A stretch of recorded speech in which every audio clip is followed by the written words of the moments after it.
പൊണ്ണത്തടിക്കുള്ള ഒരു ഔഷധത്തിന് കൂടി അമേരിക്കയിൽ വിതരണാനുമതി.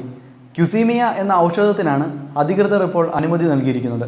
അമേരിക്കൻ പൊതുസമൂഹത്തിലെ പൊതുപ്രശ്നമായി അറിയപ്പെടുന്ന പൊണ്ണത്തടിക്കുള്ള ഒരു ഔഷധത്തിനു കൂടി ഫുഡ് ആൻഡ് ഡ്രഗ് അഡ്മിനിസ്ട്രേഷൻ അനുമതി നൽകി. കഴിഞ്ഞ മാസം ബെൽവിക് എന്നൊരു മരുന്നിന് അധികൃതർ അനുമതി നൽകിയിരുന്നു.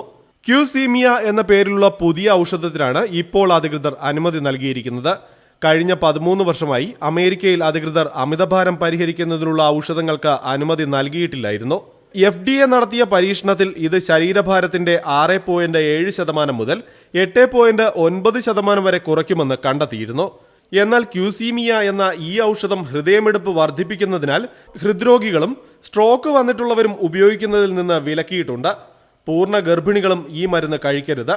അമേരിക്കൻ ജനതയിലെ മുതിർന്നവരിൽ 35% പേരും പൊണ്ണത്തടി പ്രശ്നമുള്ളവരാണ്. ഇത് കുറയ്ക്കുന്നതിനായുള്ള പോംവഴികൾ തേടി നടക്കുന്ന ഒരു വലിയ സമൂഹത്തിന് ഈ പുതിയ സംഭവവികാസങ്ങൾ തെല്ലൊരാശ്വാസത്തിന് വക തരുന്നതാണ്. ജനിച്ച് 10 വയസ്സിനുള്ളിൽ തന്നെ ശരീരഭാരം അമിതമായി വർദ്ധിക്കുന്ന പ്രവണതയും ഇന്ന് അമേരിക്കയിൽ വ്യാപകമായി നമുക്ക് കാണാനാകും. അലസമായ ജീവിതവും ഭക്ഷണ സംസ്കാരത്തിൽ വന്ന മാറ്റങ്ങളുമാണ് പൊണ്ണത്തടിക്കുള്ള പ്രധാന കാരണം. FDA അനുമതി ലഭിച്ചതോടെ പൊണ്ണത്തടിക്ക് ചികിത്സ തേടി ആശുപത്രികളിലെത്തുന്നവരുടെ എണ്ണവും വർദ്ധിച്ചിട്ടുണ്ട്.